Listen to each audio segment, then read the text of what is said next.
이 안에는 국가 프로젝트 자료가 들어있죠. 그런데 더 흥미로운 건 김성래가 세아를 똑바로 바라보며 말을 이었습니다. 내가 찾던 그 사람의 흔적도 함께 들어있다는 거예요. 오늘도 여러분의 마음을 올리의 감동 스토리를 준비했습니다. 영상을 끝까지 보시면 분명 마음이 따뜻해지실 거예요. 영상이 도움이 되셨다면 구독과 좋아요 버튼을 눌러주시고 댓글로 여러분의 생각을 들려주세요. 구독과 좋아요는 무료입니다. 서울 강남 한복판 하늘을 찌를 듯 솟아 오른 30층짜리 본사 빌딩이 해살을 받아 반짝였습니다. 27층 복도 끝 회의실 문 앞에서 윤세아가 종이컵에 담긴 아메리카노를 들고 망설이고 있었어요. 27세의 신입 인턴인 세아는 얌전한 안경 너머로 눈치만 살피는 듯 보였습니다. 세아 씨 커피도 식였네요. 박진우 팀장의 목소리가 복도에 울렸습니다. 전략기획팀을 이끄는 그는 40대 초반의 꼼꼼한 성격으로 유명했어요. 세아는 묵묵히 고개를 숙이며 대답했습니다. 죄송합니다. 는 팀장님 다음엔 더 따뜻하게 준비하겠습니다. 커피는 좀 따뜻하게 해야지 이렇게 미지근하면 맛이 안 나잖아요. 박진우는 여전히 잔소리를 늘어놓았지만 세아는 별다른 반응을 보이지 않았습니다. 복도 너머로는 탕비실의 커피 머신 소리가 익숙하게 울렸어요. 직장인들의 오후 시간을 달래주는 그 소리는 이 회사의 일상 중 하나였습니다. 세아는 회의실 안으로 들어가며 테이블 위의 서류들을 정리했습니다. 오늘도 여느 때와 다른 없는 평범한 하루였어요. 동료들은 세아를 조용하고 성실한 신입사원 정도로만 알고 있었습니다. 업무 처리도 빠르고 상사 말도 잘 듣고 특별히 튀는 구석 없이 회사 생활에 잘 적응하는 모범적인 인터넷이었죠. 하지만 세아의 눈빛 한 켠에는 설명할 수 없는 냉기가 숨어 있었습니다. 가끔 회의 중에 창밖을 바라볼 때 그녀의 시선 속에는 남들과는 다른 무언가가 번뜩였어요. 마치 이 모든 평범한 일상이 가면 같다는 듯한 시선이었습니다. 세아야, 오늘 저녁에 준비는 다 됐지? 동료 김민정이 다가와 물었습니다. 세아보다 2살 많은 선배 사원인 민정은 세아를 마치 동생처럼 챙겨줬어요. 내 언니 자료 정리하고 프로젝터도 점검해뒀어요. 그래, 우리 세아 덕분에 팀이 편하다니까. 민정은 세아의 어깨를 토닥이며 미소 지었습니다. 세아도 따뜻하게 웃어 보였지만 그 미소 뒤에는 어떤 그림자가 드리워져 있었어요. 점심시간이 되자 사무실은 한적해졌습니다. 세아는 혼자 남아 컴퓨터 화면을 바라보고 있었어요. 화면에는 평범한 업무용 엑셀 파일이 떠 있었지만 세아의 손가락은 키보드 위에서 미묘하게 떨리고 있었습니다. 아무도 몰랐습니다. 그녀가 과거 해외 파견 77 요원이었다는 사실을. 국가정보원 산하 특수부대에서 위험한 임무를 수행했던 그 시절의 기억들이 지금도 세아의 마음 깊은 곳에서 꿈틀거리고 있었어요. 세아는 안경을 벗고 눈을 비볐습니다. 형광 등 불빛이 차갑게 내려앉는 사무실에서 그녀는 잠시 과거를 떠올렸어요. 해외 작전 중 사라진 동료의 얼굴, 그리고 그때 느꼈던 무력감과 죄책감이 다시금 가슴을 짓눌렸습니다. 과거는 과거야. 이제 평범하게 살자. 세아는 작게 중얼거리며 다시 안경을 썼어요. 하지만 운명이라는 것은 참 기묘한 법입니다. 아무리 평범함을 바라더라도 때로는 과거가 현재를 찾아오기도 하거든요. 오후 3시 회사 로비에서 낯선 남자 한 명이 엘리베이터에 올랐었습니다. 정장 차림이었지만 어딘가 어울리지 않는 분위기를 풍기는 사람이었어요. 그는 227층을 눌렀고 엘리베이터가 올라가는 동안 주머니에서 무언가를 만지작거렸습니다. 세아는 이 모든 상황을 알 리 없었어요. 그녀는 여전히 회의실에서 저녁 보고서를 준비하고 있었으니까요. 하지만 아주 곧 그녀의 평범한 일상은 산산이 부서질 예정이었습니다. 해가 기울어가는 저녁 6시 도시 약형이 창문 너머로 번쩍이기 시작했습니다. 27층 회의실에서는 전략기획팀의 늦은 보고서 회의가 한창이었어요. 박진우 팀장을 비롯해 김민정 그리고 몇 명의 팀원들이 둘러앉아 이번 분기 실적을 검토하고 있었습니다. 이번 프로젝트 성과가 예상보다 좋네. 박진우가 자료를 넘기며 만족스러운 표정을 지었어요. 세아는 구석자리에서 조용히 추가 자료를 정리하고 있었습니다. 평소와 다름없는 모습이었죠. 세아야, 수고했어. 내가 정리한 데이터 덕분에 보고서가 깔끔하게 나왔다. 민정이 세아를 향해 엄지를 치켜 세웠어요. 세아는 겸손하게 미소 지으며 고개를 끄겠습니다. 아니에요. 언니, 팀 전체가 함께한 결과죠. 회의는 평화롭게 진행되고 있었어요. 야근에 지친 팀원들이지만 좋은 성과의 기분이 한결 가벼워 보였습니다. 세아도 잠시 긴장을 풀고 창밖 야경을 바라봤어요. 서울의 불빛들이 반짝이는 모습이 아름다웠습니다. 그였습니다. 콩콩콩 복도 끝에서 거친 구두 소리가 들려왔어요. 평소 회사에서 들을 수 없는 묵직하고 위협적인 발걸음이었습니다. 미란매에 박진우가 고개를 들며 미간을 찌푸렸어요. 누구지? 이 시간의 발걸음 소리는 점점 가까워지고 있었습니다. 세아의 몸이 미묘하게 긴장되기 시작했어요. 오랜 경험으로 체득한 본능이 위험 신호를 보내고 있었거든요. 황회의 실문이 거칠게 열렸습니다. 낯선 남자 셋이 당당하게 들었었어요. 맨 앞에 남자는 키가 크고 어깨가 넓었는데 정장을 입었지만 어딘가 위협적인 분위기를 풍겼습니다. 뒤따려온 두 남자도 마찬가지였어요. 어떻게 된 거예요? 여기 전략기획팀 회의실인데 박진우가 당황하며 일어섰습니다. 다른 팀원들도 놀란별 정으로 서로를 바라봤어요. 맨 앞에 남자가 입을 열었습니다. 장도철이라고 합니다. 이사님이 맡긴 서류 당장 내놔요.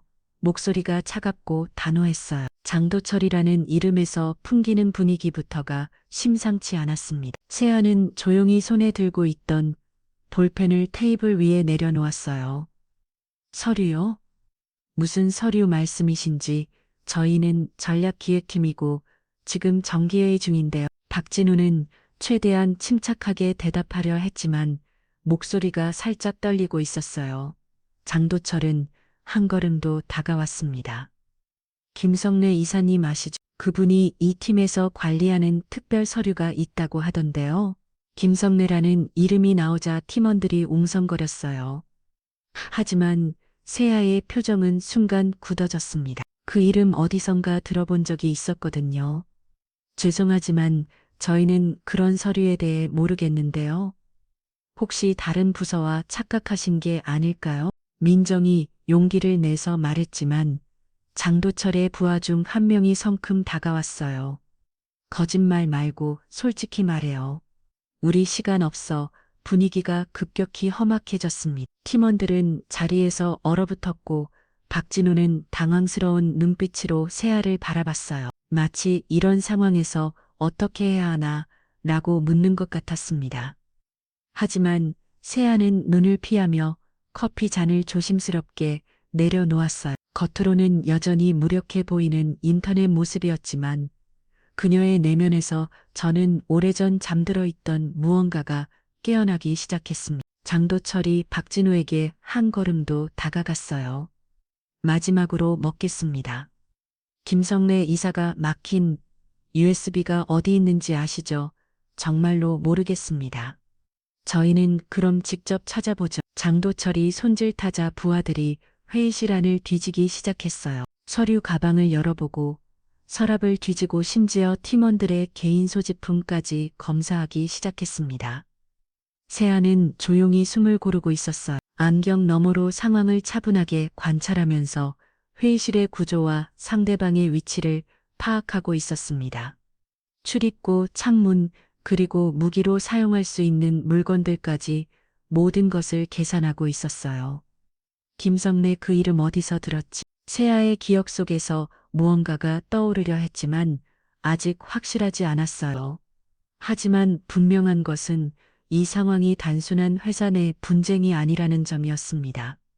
박진우가 떨리는 목소리로 말했어요.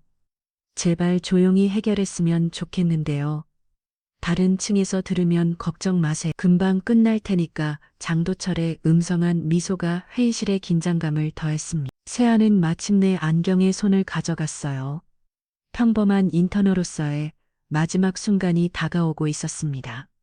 세아는 천천히 숨을 고르며 안경을 벗었습니다. 그 순간 마치 다른 사람이 된 것처럼 그녀의 시선이 완전히 달라졌어요. 눈동자가 서늘하게 빛나기 시작했고 어깨의 긴장이 풀리면서 오히려 더욱 위험한 기운이 감돌았습니다. 장도철의 부하 중 한 명이 박진우에게 다가가 서류 가방을 빼앗으려는 찰나였어요. 세아는 번개처럼 움직였습니다. 테이블 가장자리를 손으로 짚고 몸을 일으키며 그의 팔목을 정확한 각도로 비틀어 꺾어버렸어요. 아, 남자가 비명을 지르며 바닥에 무릎을 꿇었습니다. 움직임이 너무나 빨라서 다른 사람들은 무슨 일이 일어났는지 제대로 파악하지도 못했어요. 뭐야, 이 여자. 장도철이 놀라며 뒷걸음질 쳤습니다. 방금 전까지 조용하고 얌전해 보였던 인터넷 순식간에 자신의 부하를 제압한 것이었어요. 세아는 침착하게 회의실 벽면의 반사유리를 통해 뒤에 있는 또 다른 남자의 위치를 파악했습니다. 정면을 보면서도 뒤쪽 상황을 완벽하게 읽어내는 능력. 그것은 오랜 훈련을 통해서만 얻을 수 있는 기술이었어요. 세아야. 박진우가 경악한 표정으로 그네를 바라봤습니다. 민정과 다른 팀원들도 입을 다무뜨물지 못하고 있었어요. 평소 알던 세아와는 완전히 다른 모습이었거든요. 세아는 대답 대신 의자를 발로 차서 뒤에서 다가오려던 두 번째 남자의 동선을 막았습니다. 의자가 정확히 그의 무릎을 가격하면서 그도 비틀거렸어요. 이런 장도철이 주목을 주며 직접 나섰습니다. 하지만 세아는 이미 그의 움직임을 예측하고 있었어요. 그가 오른쪽으로 움직이려는 순간 세아는 왼쪽으로 몸을 굴려 그의 공격을 피했습니다. 평범한 인터넷 껍질은 더 이상 존재하지 않았어요. 지금 회의실에 서 있는 것은 국가정보원 특수부대 출신의 전문 요원 윤세아였습니다. 도대체 누구냐? 너는? 장도철이 거친 숨을 몰아쉬며 물었어요. 세아는 차갑게 미소 지었습니다. 그냥 평범한 회사원이에요. 하지만 그녀의 말과 행동은 전혀 평범하지 않았어요. 세아는 회의실 테이블을 방패 삼아 몸을 숨기면서 테이블 위에 있던 화이트보드 마커를 집어들으대라. 일반인에게는 그저 필기구에 불과하지만 훈련받은 요원에게는 충분한 무기가 될 수 있었어. 야, 이거 뭔가 이상한데. 장도철의 부하 중 한 명이 불안한 목소리로 말했습니다. 분명히 쉬운 일이라고 생각했는데 예상과 완전히 달랐거든요. 세아는 마커킵을 벗으며 말했어요. 김성래가 누구죠? 그 이름을 언급하자 장도철의 표정이 미묘하게 변했습니다. 세아는 그 변화를 놓치지 않았어요. 그 이름 어디서 들어봤는데 혹시 3년 전 부산 사건과 관련이 있나요? 뭔 소리야? 장도철이 당황하며 반문했지만 세아의 날카로운 시선이 그를 관통했습니다. 부산 사건, 그때 세아의 동료 한 명이 작전 중 실종되었었거든요. 박진우는 여전히 상황을 이해하지 못하고 있었어요. 세아야, 대체 무슨 일이야? 너 누구야? 하지만 세아는 대답할 여유가 없었습니다. 장도철이 다시 공격해 오고 있었거든요. 이번에는 좀 더 신중하게 하지만 더욱 공격적으로 다가왔어요. 세아는 테이블을 돌면서 거리를 유지했습니다. 동시에 회의실의 모든 구조물을 활용해 상대방의 움직임을 제한했어요. 의자, 화이트보드, 심지어 벽면에 스위치까지 모든 것이 그녀에게는 전술적 도구였습니다. 이런 식으로 하면 안 되는데 민정이 떨리는 목소리로 중얼거렸어요. 다른 팀원들도 구석으로 몸을 웅크리고 상황을 지켜보고 있었습니다. 그때 세아의 머릿속에 기억 하나가 번쩍 떠올랐어요. 김성래 그 이름은 3년 전 부산에서 실종된 동료 이준호가 마지막으로 추적하고 있던 인물이었습니다. 준호는 그 사람을 쫓다가 흔적도 없이 사라졌어요. 준호 세아가 작게 중얼거렸습니다. 그 순간 장도철이 기기를 놓치지 않고 달려들었어요. 하지만 세아는 이미 마음의 준비를 마친 상태였습니다. 세아는 몸을 낮춰 그의 공격을 피하면서 동시에 그의 발목을 걸어 넘어뜨렸어요. 장도철이 바닥에 쓰러지는 순간 세아는 재빠르게 일어나 회의실 문 쪽으로 이동했습니다. 모두 조심하세요. 이 사람들 보통이 아니에요. 세아가 팀원들에게 경고했습니다. 그녀의 목소리에는 이 정과는 완전히 다른 거니가 담겨 있었어요. 장도철이 일어나며 코에서 흘러내리는 피를 닦았습니다. 이런 완전히 다른 사람이네. 그는 주머니에서 무전기를 꺼내며 어디론가 연락을 취하기 시작했어요. 상황이 예상과 달라지자 지원을 요청하려는 것 같았습니다. 세아는 그 모습을 보며 확신했어요. 이 일은 단순한 회사 내 문제가 아니라 자신의 과거와 직접적으로 연관된 사건이라는 것을 말이에요. 그리고 이제 더 이상 숨을 수도 없게 되었습니다. 평범한 인터넷 윤세아는 사라졌고 요원 윤세아가 돌아온 것이었어요. 지원 요청합니다. 상황이 복잡해졌어요. 장도철이 무전기에 대고 말하자 곧이어 쿵쿵거리는 발소리가 복도에서 들려왔습니다. 여러 명이 한꺼번에 올라오는 소리였어요. 세아는 귀를 기울이며 숫자를 세웠습니다. 대략 5명 정도 엘리베이터 2대로 나눠오고 있어 조직원들이 우르르 몰려오자 회의실은 순식간에 전장이 기었습니다. 문이 벌컥 열리며 정장을 입은 남자들이 밀려 들어왔어요. 하지만 이들의 움직임에서는 일반 회사원과는 다른 거친 기운이 느껴졌습니다. 세아는 재빠르게 책상을 밀어 방패 삼았어요. 무거운 회의용 테이블이 바닥을 긁으며 움직이는 소리가 회의실에 울렸습니다. 동시에 그녀는 주변에 있던 화이트보드 마커들을 집어들었어요. 세아야, 위험해. 박진우가 외쳤지만 세아는 이미 첫 번째 공격자를 향해 마커를 던지고 있었습니다. 마커가 정확히 그의 손목을 가격하자 그가 들고 있던 무언가가 바닥에 떨어졌어요. 박진우는 경악스러운 표정으로 세아의 움직임을 바라봤습니다. 이 여자가 대체 누구지?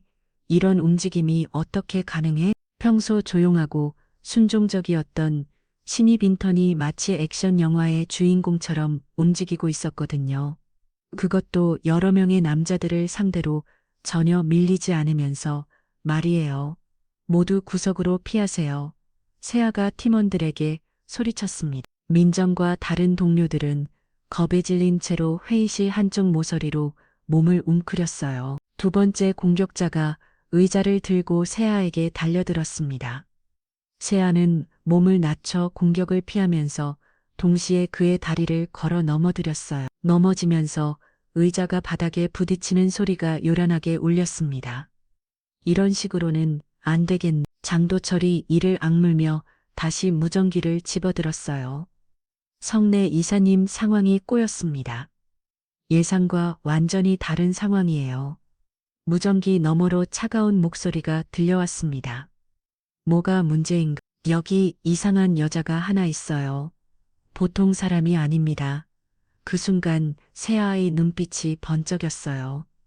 이사 김성래 그 목소리를 무전기로 남아 직접 들으니 더욱 확실해졌습니다. 분명히 3년 전 부산 사건과 관련된 인물이었어요. 세아는 세 번째 공격자를 제압하면서 장도철에게 다가갔습니다. 김성래가 어디 있어요? 누가 너한테 그런 걸 말해주겠어? 장도철이 비웃으며 대답했지만 그의 목소리에는 당황스러움이 섞여 있었어요. 처음엔 단순한 협박이라고 생각했는데 상대가 만만치 않다는 것을 깨달았거든요. 세아는 책상 위에 있던 스테이플러를 집어들었어. 일반인에게는 그저 사무용품이지만 그녀의 손에서는 위험한 무기가 되었어요. 마지막으로 무게했어요. 김성래는 어디 있고 이준호에게 무슨 일이 일어났나요? 이준호? 그게 누군데? 장도철이 고개를 겨우했지만 세아는 그의 눈에서 무언가를 읽어냈어요. 완전히 모르는 것은 아니라는 느낌이었습니다. 그때 복도에서 또 다른 발소리가 들려왔어요. 이번에는 구두 소리가 달랐습니다. 더 여유롭고 더 위험 있는 걸은 거리였어요. 박진호가 떨리는 목소리로 말했습니다. 수아야, 도대체 무슨 일이야? 이준호가 누구고 김성래는 또 누구야? 하지만 세아는 대답할 결일쯤이에요. 없었어요. 복도의 발소리가 점점 가까워지고 있었고 그녀의 직감은 더 큰 위험이 다가오고 있다고 경고하고 있었거든요. 모두 더 뒤로 물러나세요. 진짜 위험한 사람이 오고 있어요. 세아의 경고에 팀원들은 더욱 구석으로 몸을 움츠렸습니다.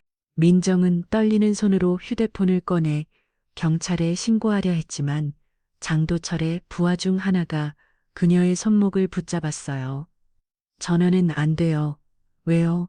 우리가 뭘 잘못했다고. 민정이 항변했지만 상황은 점점 더 복잡해지고 있었습니다. 세아는 회의실의 구조를 다시 한번 점검했어요. 출입구는 하나뿐이고 창문은 이 집 7층이라 도망칠 수 없었습니다. 비상구가 있긴 하지만 그곳으로 모든 팀원을 안전하게 대피시키기에는 시간이 부족했어요. 일단 버텨야 해. 그리고 김성미를 직접 만나서 이준호에 대한 진실을 알아내야 해. 세아의 마음속에는 복잡한 감정이 교차하고 있었습니다. 3년 동안 묻어두었던 과거가 갑자기 현재로 밀려들어왔고 동시에 무고한 동료들을 위험에 빠뜨리게 되었다는 죄책감도 느끼고 있었어요. 복도의 발소리가 회의실 문 앞에서 멈췄습니다. 잠시 정적이 흘렀어요. 모든 사람들이 숨을 죽이고 다음에 일어날 일을 기다리고 있었습니다. 장도철이 문 쪽을 바라보며 고개를 숙였어요. 이산이 모십니다. 그의 말이 끝나기가 무섭게 문이 천천히 열렸습니다. 세아는 온몸의 근육에 힘을 주며 마지막 준비를 했어요. 드디어 김성래와 직접 대면하게 될 순간이었습니다. 박진우는 여전히 상황을 이해하지 못한 채로 세아를 바라보고 있었어요. 평범한 회사 생활이 순식간에 액션 스릴러로 바뀌어버린 현실이 믿기지 않았거든요.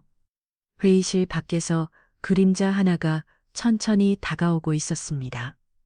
회의실 문이 완전히 열리며 김성래 이사가 모습을 드러냈습니다. 50대 중반으로 보이는 그는 값비싼 정장을 깔끔하게 차려입고 있었어요.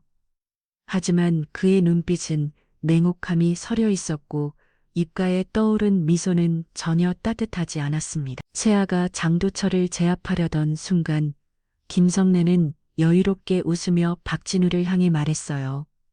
팀장님 참 흥미로운 장면 아니요. 박진우는 당황한 표정으로 김성래를 바라봤습니다. 회사 임원 중 한 명이긴 했지만 평소 전략기획팀과는 별다른 접점이 없었던 인물이었거든요. 이사님, 이게 대체 무슨 상황인지 걱정하지 마세요. 곧 정리될 테니까요. 김성래는 주머니에서 작은 USB를 꺼내 들었습니다. 검은색 USB였는데 겉보기에는 평범해 보였지만 세아의 눈에는 심상치 않게 보였어요.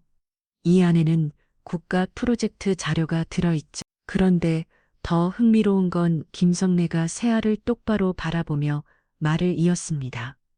내가 찾던 그 사람의 흔적도도 들어있다는 거예요. 세아의 손이 잠시 떨렸어요. 이준호 3년 동안 찾아 헤매던 동료의 단서가 정말 그 USB 안에 있다는 말이었습니다. 이준호가 정말 그 안에 이름까지 알고 있네요. 역시 같은 팀이었으니까 김성래의 말에 세아의 심장이 쿵쿵거렸어요. 같은 팀이라는 말은 김성래가 이준호의 정체를 정확히 알고 있다는 뜻이었거든요. 박진우가 혼란스러운 표정으로 물었습니다. 이사님 도대체 무슨 얘기를 하시는 거예요? 세아가 누구고 이준호는 또 누구입니까? 하지만 김성래는 박진우를 무시하고 계속 세아만을 바라봤어요. 777 특수부대 해외 파견 작전 부산항구에서 벌어진 그 일 기억나죠? 세아의 얼굴이 창백해졌습니다. 그 모든 정보를 김성래가 알고 있다는 것이 충격적이었어요. 더군다나 이 모든 일이 우연이 아니라는 사실도 깨달았습니다. 당신이 이준호를 납치한 거군요. 납치라니 그렇게 나쁘게 말하지 마세요. 그냥 잠시 모셔온 거죠.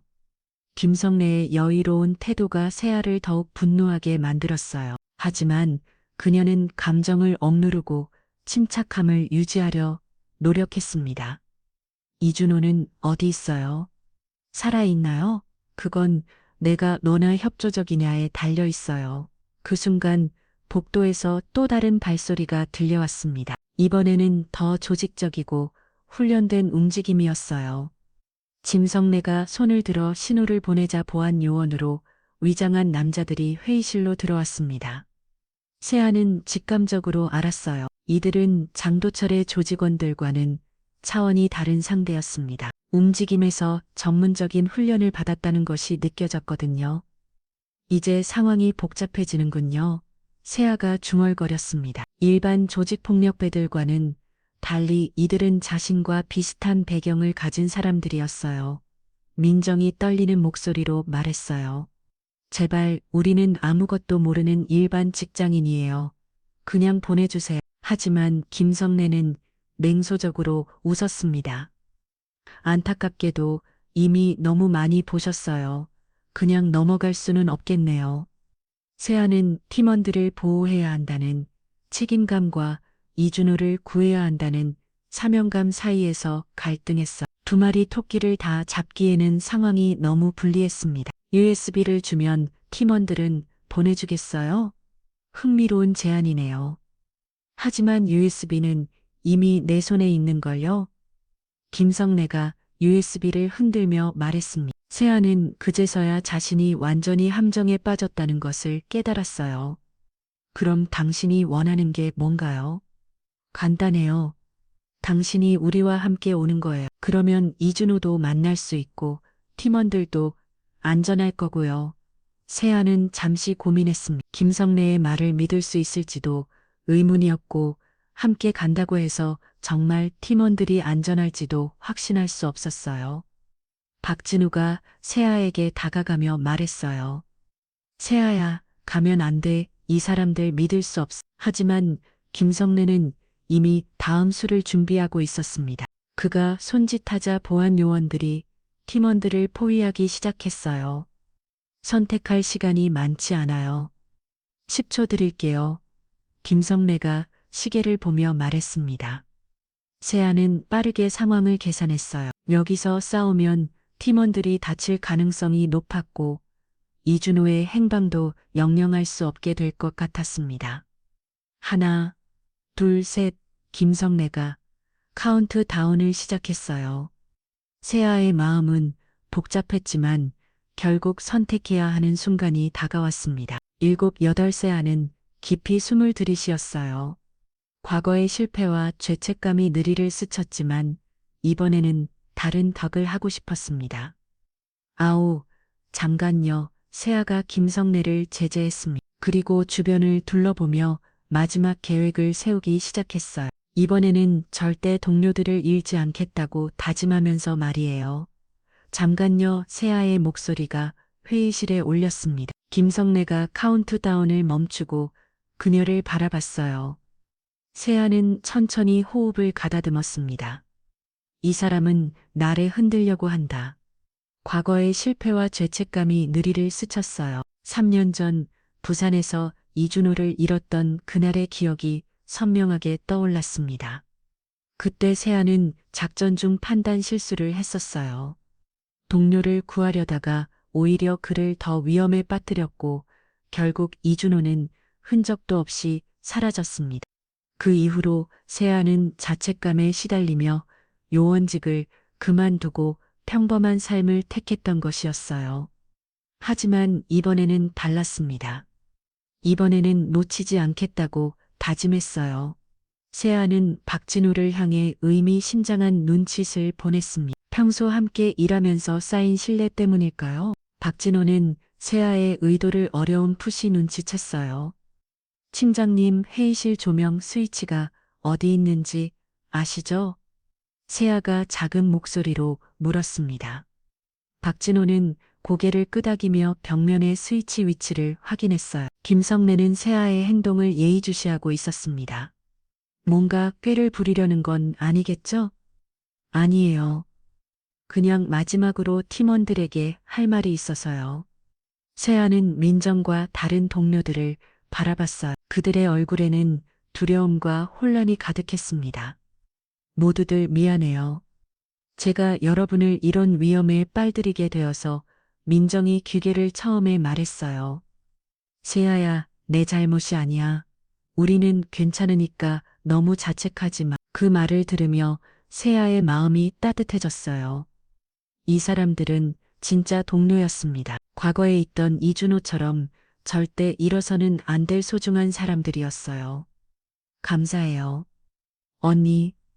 그리고 팀장님도 세아가 박진호를 바라보며 짧게 고개를 끄겠습니다. 박진호는 그 신호를 이해하고 벽적으로 조심스럽게 이동했어요.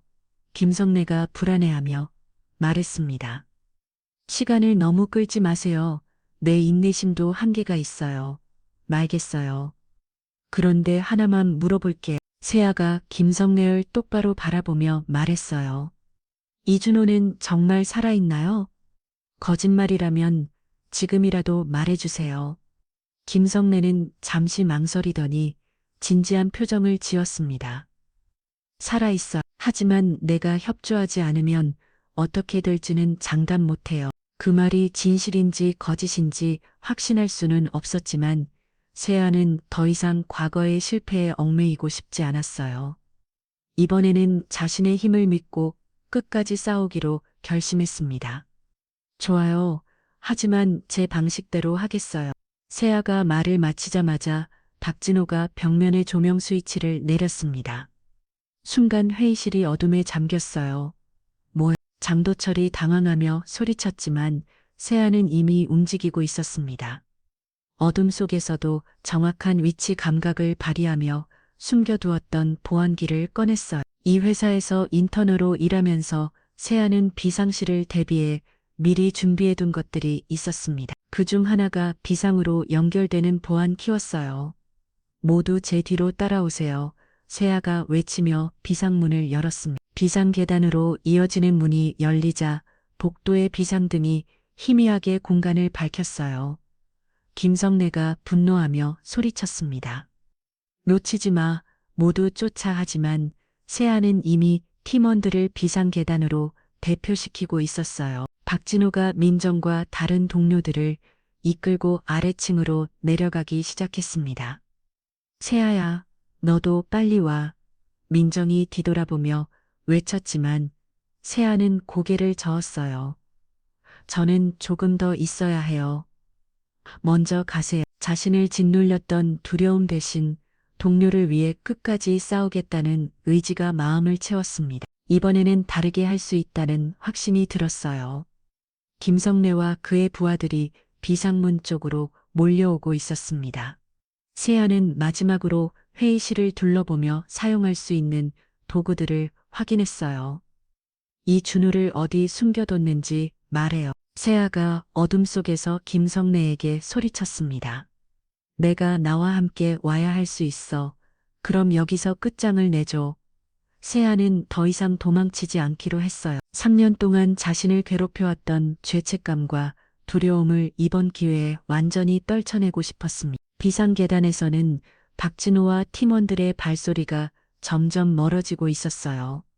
적어도 그들은 안전한 곳으로 피할 수 있을 것 같았습니다. 세아는 손목에 차고 있던 얇은 팔찌를 만졌어요. 이 준우가 마지막 작전 전에 선물해 준 것이었습니다. 행운을 빌어라는 그의 말과 함께 받았던 소중한 기념품이었어요. 기면은 정말로 찾아낼 거야. 준호야. 세아가 작게 중얼거리며 최후의 대결을 준비했습니다. 어둠 속에서 김성래와 그의 부하들이 점점 가까워지고 있었어요. 비상계단의 힘이 한 조명이 차가운 콘크리트 벽면을 비치고 있었습니다. 세아는 계단 중간 지점에서 김성래와 그의 부하들을 기다리고 있었어요. 아래층에서는 박진호와 팀원들의 발소리가 점점 멀어지고 있었습니다. 정말 끝까지 가보겠다는 거군요. 김성남과 비상문을 통해 나오며 말했어요. 그의 뒤로 장도철과 보안 요원들이 따라 나왔습니다. 세아는 계단 난간을 등지고 서서 그들을 내려다 봤어요. 이준호가 어디 있는지만 말해주면 조용히 끝낼게요. 참 고집이 세네요. 좋아요. 그럼 여기서 정리하죠. 김성래와 손짓하자 장도철이 주머니에서 새 파이프를 꺼냈습니다. 건설 현장에서 쓰는 것 같은 무거운 파이프였어요. 이런 걸로 여자를 때리는 게 맞나 싶지만 어쩔 수 없네. 장도철이 새 파이프를 휘두르며 세아에게 돌진했습니다. 좁은 계단에서는 움직임에 제약이 있었지만 세아는 이런 환경에 익숙했어요. 세아는 민첩하게 몸을 돌려 공격을 피했습니다. 동시에 계단 난간을 이용해 높이 뛰어올라 장도철의 어깨를 발로 차며 넘어갔어요. 장도철이 당황하며 뒤돌아봤지만 세아는 이미 그의 뒤쪽에 착지해 있었습니다. 그리고 재발에게 그의 무릎 뒤쪽을 가격해 균형을 잃게 만들었어요. 쇠파이프가 계단에 떨어지며 쨍그랑 소리를 했습니다. 장도철은 계단에 무릎을 꿇으며 신음했어요. 이런 김성래가 이를 악물며 보안 요원들에게 신호를 보냈습니다. 두 명의 요원이 동시에 세아를 향해 달려들었어요. 하지만 세아는 이미 다음 움직임을 준비하고 있었습니다. 첫 번째 요원이 다가오자 계단 난간을 잡고 몸을 회전시켜 발차기로 그를 제압했어. 두 번째 요원은 세아의 팔을 잡으려 했지만 세아는 그의 손목을 비트로 뒤로 넘겨버렸습니다. 대체 어떻게 훈련받은 거야? 김성래가 경악하며 물었어요. 그는 세아의 실력을 어느 정도 예상했지만 이 정도일 줄은 몰랐거든요. 국가가 가르쳐 준 거예요. 세아가 숨을 고른 후 대답했습니다. 그리고 김성래에게 천천히 다가갔어요. 이제 USB를 내놓으세요. 그리고 이준호가 어디 있는지 말해요. 하지만 김성래는 포기하지 않았습니다. 그는 주머니에서 무언가를 꺼냈어요. 작은 리모컨 같은 장치였습니다. 이걸 누르면 내 친구는 죽어요. 세아의 움직임이 멈췄어요. 무슨 소리예요? 이준호는 지금 시한폭탄과 함께 있어요. 이 버튼을 누르거나 내가 일정 시간 신호를 보내지 않으면 터져. 김성래의 말에 세아는 잠시 당황했습니다. 하지만 곧 냉정을 되찾았어요. 거짓말이죠. 그렇게까지 할 이유가 없잖아요. 한번 확인해 볼까요? 김성래가 리모컨의 버튼에 손을 올렸습니다. 그 순간 세아는 결단을 내렸어요. 세아는 번개처럼 움직여 김성래의 손목을 잡았습니다. 동시에 그의 다리를 걸어 넘어뜨렸어요. 김성래가 계단에 넘어지면서 리모컨이 공중으로 날아갔습니다. 박진우가 그 순간 아래층에서 올라오고 있었어요. 그는 리모컨을 보고 재빠르게 받아냈습니다. 세아야, 이거야. 팀장님 어떻게 올라오셨어요? 경찰에 신고하고 왔어. 혼자 두면 안 될 것 같아서 박진우의 등장으로 상황이 급변했습니다. 김성래는 일어나려 했지만 세아가 그를 제압하고 있었어요. 이제 정말로 끝이에요. USB를 내놓고 이준호의 위치를 말하세요. 김성래는 더 이상 저항할 수 없다는 것을 깨달았습니다. 그는 주머니에서 USB를 꺼내 바닥에 던졌어요. 강남구 폐건물 지하 3층이 있어요. 세아는 침착하게 다가가 USB를 회수했습니다. 그리고 김성래의 귀에 낮게 속삭했어요. 이건 내 동료를 예수해요. 그녀의 손목에서 이준호가 선물한 얇은 팔찌가 반짝였습니다. 3년 동안 간직해온 그 팔찌는 세아에게 희망과 의지의 상징이었어요. 박진우가 경찰 사이렌 소리를 듣고 말했습니다. 경찰이 왔어. 이제 정말 끝난 것 같네. 세아는 고개를 끄덕이며 창밖을 바라봤어요. 서울의 야경이 여전히 아름답게 빛나고 있었습니다. 하지만 이제 그 풍경이 예전과는 다르게 보였어요. 팀장님 정말 감사해요. 저 혼자였다면 못 해냈을 거예요. 우리가 팀이잖아. 서로 도와야지. 박진우의 따뜻한 말을 세아는 미소를 지었습니다. 과거의 실패를 극복하고 진정한 동료애를 느낄 수 있었던 순간이었어요. 경찰들이 계단으로 올라오는 발소리가 들렸습니다. 증성래와 장도철 그리고 그들의 부하들은 곧 체포될 예정이었어. 세아는 USB를 손에 쥐고 생각했습니다. 이제 이준우를 찾을 수 있는 단서를 확보했어요. 3년 동안의 기다림이 드디어 끝날 수 있을 것 같았습니다. 며칠 뒤 회사는 조용히 정상화를 되찾았습니다. 김성래는 경찰에 인계되었고 사건은 국가정보원과의 합동수사로 넘어갔어요. 언론에는 단순한 기업 내부 갈등으로 보도되었지만 실제로는 훨씬 복잡한 국가 기밀 유출 사건이었습니다. 세아는 여전히 인터너로 탕빛을 해서 커피를 타고 있었어요. 하지만 이제 모든 것이 달라졌습니다. 동료들의 시선도 자신의 마음가짐도 완전히 바뀌었거든요. 세아야, 커피 좀 부탁해. 박진우 팀장이 평상시와 같은 목소리로 말했지만 그의 시선은 예전과 달랐어요. 며칠 전에 일을 겪고 나서 세아를 보는 눈빛에는 존경과 신뢰가 담겨 있었습니다.